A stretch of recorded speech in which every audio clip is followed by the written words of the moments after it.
अवसर पर जिसमें कि हम अपने बालिका का जन्म दिवस मना रहे हैं वरेण्यन का, देखिए व्यक्ति के जीवन में दो अवसर आते हैं परिवर्तन के। एक तो उसका अपना जन्मदिन है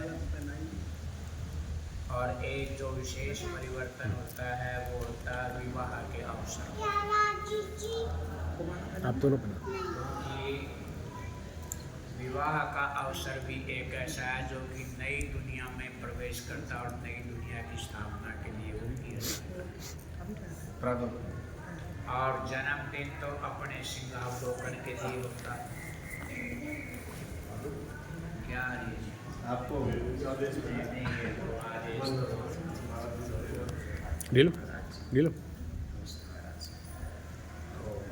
भूजा को पढ़ा दीजिए ओम स्वस्ति। नमस्ते करो प्रेम। ओम स्वस्ति न इंद्रो बृहस्पतिः स्वस्ति न पूषा विश्ववेदाः स्वस्ति नस्तार्क्ष्यो अरिष्टनेमिः स्वस्ति नो बृहस्पतिर्दधातु। दादा इधर माले ना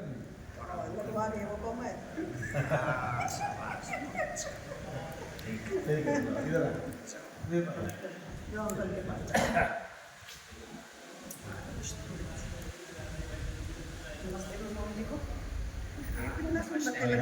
देखो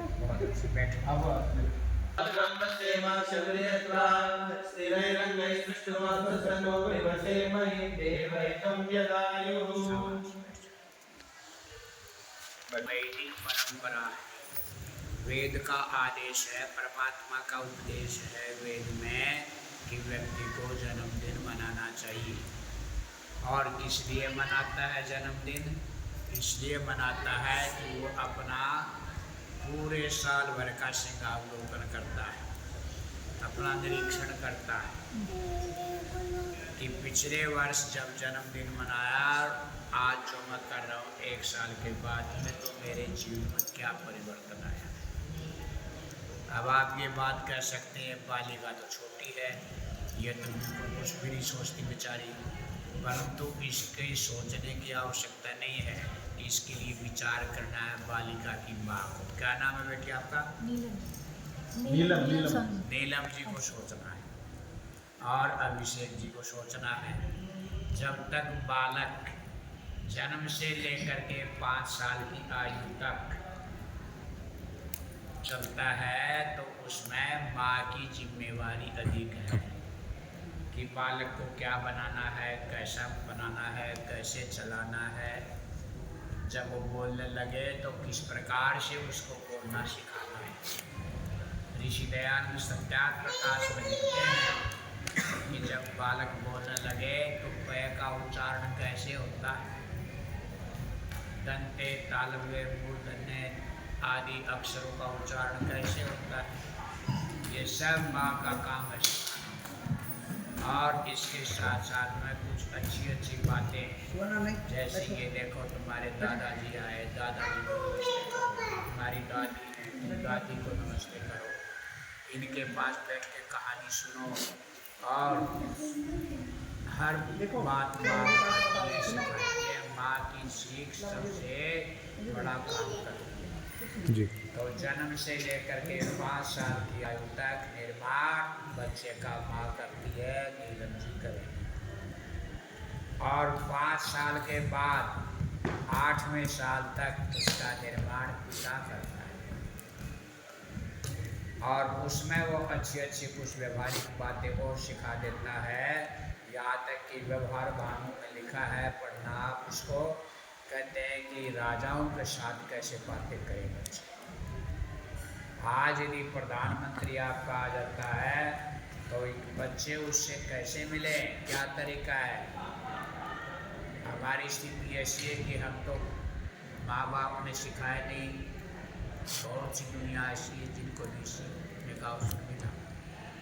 तो कोई बड़ा आदमी आता था संकोच कर, शर्मिंदे हो जाते हैं, क्या बोले। अगला कहता है नमस्ते नमस्ते, बोलता है तब भी हम नमस्ते का उत्तर नहीं दे पाते।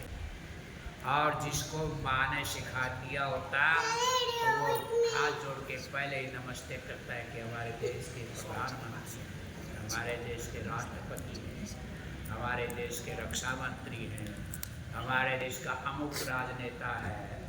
तो ये है कि ऋषि लिखते हैं कि राजाओं से कैसे बात करें, फिर विद्वानों से कैसे बातें करें, साधु संत महात्मा उपदेशक जो प्रचारक उनसे कैसे बातें करें, और फिर उसके साथ में घर परिवार में जो बड़े बूढ़े उनके पास कैसे बैठे, कैसे उठे, क्या सीखे, कैसे कहानी सुने, और उससे क्या व्यवहार करें।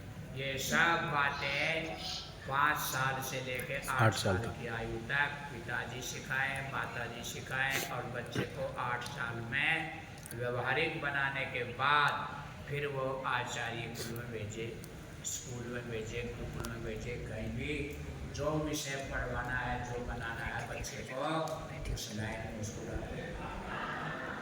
तो ये जन्मदिन जब प्रतिवर्ष मने तो उस समय देखो कि पिछले साल से इस साल तक बच्चे ने क्या उन्नति की, क्या हम सिखा पाए, क्या ये सीख पाया। इससे बुद्धि का परिचय भी आपको मिलेगा। जो तो बालक होते बहुत बुद्धिमान प्रबुद्ध होते हैं, चाहे भले वो कितने भी चंचल और उछल-कूद करने वाले हों, पर बुद्धि एक अपना एक ऐसी तत्व है कि बुद्धिमान व्यक्ति तुरंत पकड़ता। तो देखो कि हमने जो कुछ कहा बच्चे को सिखाया, सीख गया। इसी प्रकार से आप उसके जीवन में फिर नई नई चीज़ें उसको बताते रहे, सिखाते रहे। तो हर साल ये सिंहावलोकन करना और करवाना चाहिए। माता पिता का कमाई का उद्देश्य केवल धन कमाना ही नहीं होना चाहिए कि कमाई करना ही उद्देश्य नहीं होना चाहिए, अपितु घर गृहस्थ किस लिए किया जाता है तो रिक्तम संतानों की प्राप्ति के लिए व्यक्ति गृहस्थ आश्रम करता है। तो संतान को उत्तम बनाओ। देखो आप भले ही थोड़े भूखे रह जाओ, कोई बात नहीं, माँ बाप का एक मोह होता, दादा दादी का मोह होता, पर वो बच्चे को भूखा नहीं देना चाहिए। आप भले ही मोटा कपड़ा पहनो, पुराने ढंग का पहनो, कुछ भी पहनो, पर बच्चे को बढ़िया साफ सुथरा रखता है। इसी प्रकार से उसकी पढ़ाई का ध्यान रखता है, इसी प्रकार उसके लिए प्रत्येक सुख सुविधा और जीवन में आगे बढ़ाने का यत्न करता है। तो ऐसे ही माँ बाप के फिर बच्चे योग्य और लायक बनते हैं। तो नीलम जी आप हर प्रकार के आलस्य को छोड़ करके अपने दोनों बच्चियों के निर्माण के लिए आपको टाइम देना है। कई बार क्या होता है, माँ बाप नौकरी करते हैं, सोचते हैं कि इधर काम रह गया, वहाँ जाना, दफ्तर में ये करना, और बच्चे बेचारे दूसरे के विश्वास पर छोड़ दिए जाते हैं। तो दूसरे के विश्वास, नौकर के विश्वास पर छोड़े हुए बच्चे तो फिर वो बाद में वो आपकी सेवा नहीं करेंगे, क्योंकि वो संस्कार नौकर ने वो दिए जिन संस्कारों से सेवा की जाती है। तो प्रतिदिन प्रातःकाल और सायंकाल जब आप अपने काम पर जाओ तो बच्चों को आशीर्वाद दे करके जाओ, और जब आओ तो बच्चों को सबसे पहले पूछो कहाँ, उसका सिर छुओ, उसको आशीर्वाद दो, उसकी गंध लो, और फिर कहो कि आज तुमने दिन में बड़े प्यार से पूछो क्या खाया, दादी ने क्या खिलाया, दादाजी आए थे क्या दिया। हर बात पूछो तो बच्चा आपको खुल करके बतलाएगा कि ये। कई बार हम पूछते हैं, गुरुकुल में ही पूछ लेते हैं, जो परिवार हमारे स्नात होते रहते हैं, छोटे छोटे बच्चे आते हैं कभी, तो मैं कहता हूँ कि तुम्हें कौन अच्छा लगता है, माँ लगती कि पिताजी अच्छे लगते हैं। तो बच्चे एकदम कहेंगे माँ अच्छी लगती है। क्यों लगती है माँ अच्छी? तो कहते हैं माँ अच्छा देती, खाने को बढ़िया बढ़िया देती है, माँ मारती नहीं है। और पिताजी क्यों खराब है? बोले वो आती धमका देती, खाने को भी नहीं देती है बढ़िया चीज़।